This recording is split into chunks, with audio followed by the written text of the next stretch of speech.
Bem-vindos à Terça do Terror. Hoje, mergulhamos no abismo de uma verdade que muitos temem enfrentar. O inferno é real e o juízo final está chegando. O que as Escrituras revelam sobre o fogo eterno e o destino das almas? Prepare-se para uma mensagem que vai chocar, despertar e transformar. Não perca!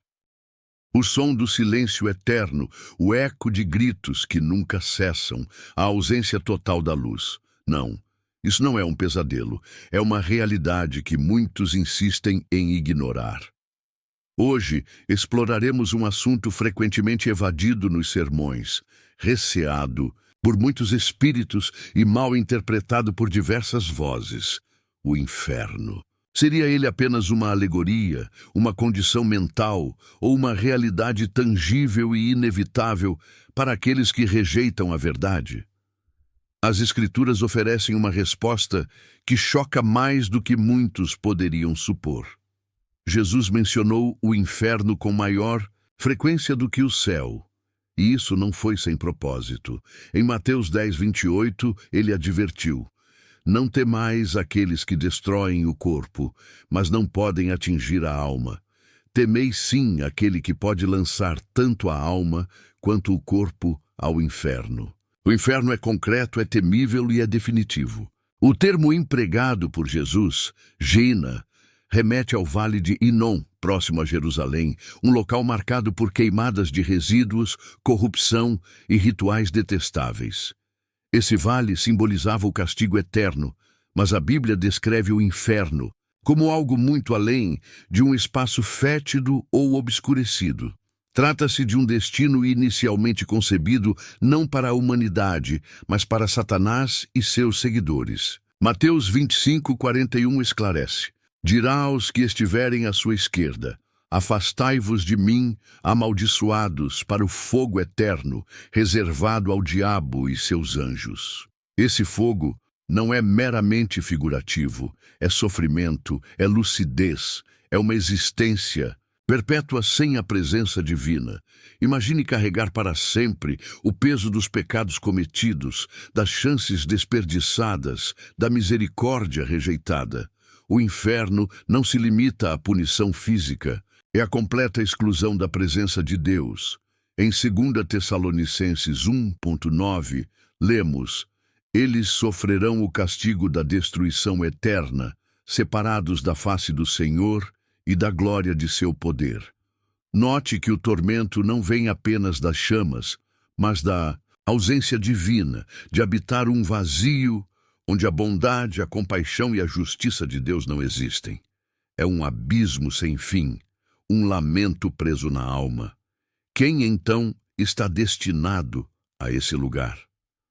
Apenas os criminosos, os corruptos, os declaradamente malignos. A verdade é mais profunda e inquietante.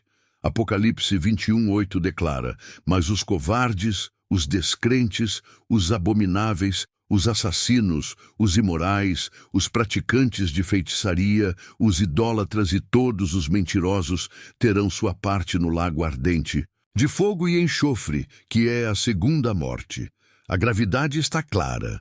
Não se trata apenas dos pecadores notórios, mas de todos que abraçam a falsidade, que renunciam à fé, que rejeitam a verdade. É aqui que muitos se surpreendem, pois o inferno não é exclusivo dos moralmente falidos, mas de todos que desprezam o Cordeiro e optam por trilhar seus próprios caminhos.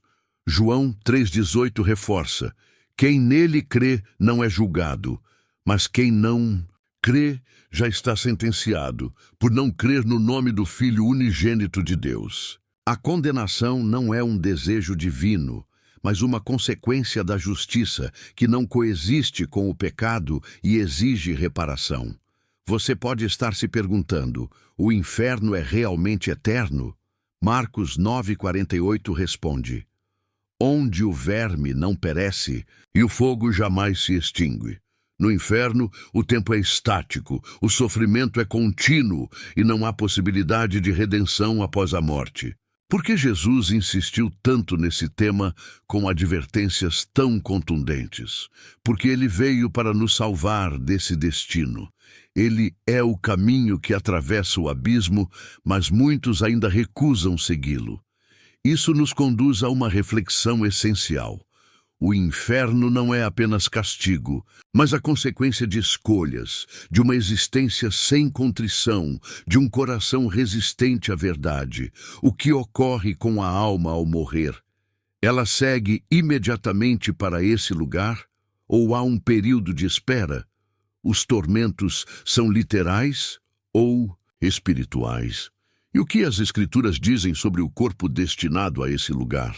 Sim, haverá um corpo ressuscitado para o julgamento, e é isso que exploraremos adiante. Porque compreender o inferno exige entender o juízo final, o momento em que o trono branco de Deus determinará destinos eternos, com uma clareza que provoca arrepios. Imagine o som de passos, não sobre solo firme, mas diante de um trono que se eleva acima de tudo. Uma multidão em silêncio, olhares fixos, corações disparados. O momento supremo chegou, o juízo final. Apocalipse 20:11 descreve: Vi um grande trono branco, e aquele que nele se assentava, diante de quem a terra e o céu fugiram, sem encontrar refúgio. Não há escapatória, nem nos céus, nem na terra. O Criador está presente. O juiz supremo está pronto. Quem são os julgados? Todos aqueles cujos nomes não constam no livro da vida, que viveram como se Deus fosse uma fábula, como se a eternidade fosse uma ilusão. Apocalipse 20:12 prossegue: Vi os mortos, grandes e pequenos, diante de Deus, e os livros foram abertos. Outro livro, o da vida, também foi aberto, e os mortos foram julgados segundo suas obras, conforme o registrado. Cada palavra, cada ato, cada intenção, tudo documentado. Não haverá injustiça, apenas a verdade nua. Quando os livros se abrirem, quando os nomes forem proclamados, quando o olhar do juiz cruzar com o dos réus, não haverá justificativas. O veredicto será irrevogável. E os salvos, onde estarão? Partilharão do mesmo tribunal? E o julgamento dos ímpios será silencioso ou marcado por lamentos e ranger de dentes, como descrito por Jesus em Mateus 13:50. E os lançarão na fornalha ardente, onde haverá choro e tormento. O ranger de dentes expressa uma angústia profunda, um remorso tardio, uma revolta por não terem ouvido, por não terem crido. Muitos não percebem que o inferno não é o desfecho, mas o início. Após o julgamento, o corpo também será conduzido a esse destino. Sim, haverá uma ressurreição, não apenas para os justos, mas também para os injustos. João 5:29 confirma: Os que praticaram o bem ressurgirão para a vida, os que praticaram o mal para a condenação.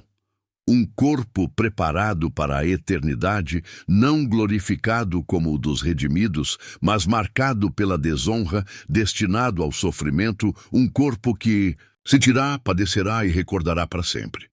Imagine cada instante preso às chamas, cada momento se prolongando infinitamente. Não se iluda pensando que o inferno será um ponto de encontro para rebeldes. Não será um espaço de confraternização para os que ridicularizaram a fé. Será solidão, será agonia, será escuridão. Mateus 22:13 adverte que os rejeitados serão lançados às trevas exteriores, onde haverá choro e ranger de dentes. Trevas exteriores, um lugar fora da presença divina, fora da comunhão, sem qualquer vestígio de esperança. Mesmo com séculos de alertas, muitos ainda questionam: um Deus amoroso enviaria alguém ao inferno? A resposta reside na essência do amor divino, que é justo e santo, nunca conivente. Deus oferece a salvação, a cruz, o sacrifício do Cordeiro, mas também concede liberdade, a liberdade de aceitar ou rejeitar. Cada escolha carrega seu preço, e o inferno, por mais severo que pareça, é o resultado de uma vida apartada de Deus, há mais a considerar. O inferno não é apenas um destino futuro, suas sombras já se manifestam aqui quando a alma se afasta da luz, quando os olhos se cerram para a verdade. Muitos experimentam vislumbres do inferno ainda em vida, o vazio, o desespero, a dor da ausência divina. E uma questão mais profunda emerge. Qual é o papel de Satanás nesse cenário? Ele governa o inferno ou será apenas um condenado? E o que é o lago de fogo? É idêntico ao inferno ou um destino distinto no mesmo julgamento? O tempo se encurta, o palco está pronto, as advertências do juiz ecoam nas Escrituras e o destino de cada alma se aproxima do julgamento final. Para compreender o desfecho, o destino de Satanás, o lago de fogo e a esperança que ainda resta aos que escolhem o caminho estreito, precisamos prosseguir. Recorda o trono, as chamas, os livros abertos. Agora é o momento de enfrentar a etapa decisiva da eternidade, o destino final de Satanás, seus anjos e todos os que o seguiram. Apocalipse 20:10 revela: o diabo que o seduzia foi atirado ao lago de fogo e enxofre, onde já estão a besta e o falso profeta, e serão atormentados dia e noite por toda a eternidade. Satanás não reina no inferno. Ele não possui autoridade lá. Será um prisioneiro, humilhado, submetido à justiça divina, compartilhando o mesmo fim da besta e do falso profeta, assim como todos que rejeitaram a verdade. O ato final se desenha em Apocalipse 20:14. A morte e o inferno foram lançados ao lago de fogo. Esta é a segunda morte. A segunda morte. Se a primeira separa corpo e alma, a segunda é a exclusão eterna de Deus, um limite intransponível. Apocalipse 20:15 conclui: aquele cujo nome não foi encontrado no livro da vida foi lançado ao lago de fogo. Não importa a posição na terra, rico, pobre, célebre ou desconhecido. Sem o nome no livro, o destino está selado. Se estas palavras ressoam em você, se despertam um chamado interior, saiba que ainda há tempo. Enquanto há vida, há oportunidade. Enquanto há respiração, há esperança. Deus não deseja a perdição do ímpio. Ele convoca, acolhe, aguarda, mas o tempo é finito. Hebreus 9:27 adverte: está reservado aos homens morrer uma vez e depois disso enfrentar o julgamento. Hoje você foi alertado. Hoje você compreendeu. O inferno não é mito, é real, mas você não precisa enfrentá-lo. Um homem desceu às profundezas, venceu a morte e abriu o caminho ao Pai. Esse homem é Jesus, o único capaz de apagar seu nome da lista dos condenados e inscrevê-lo no livro da vida. O único que carregou a ira divina para que você jamais a experimentasse. A escolha, porém, é sua. Se esta mensagem tocou seu coração, não postergue. Arrependa-se, confie, volte-se para Deus. E se deseja continuar explorando verdades raramente proclamadas, aprofundar-se nas Escrituras e crescer espiritualmente, inscreva-se no canal.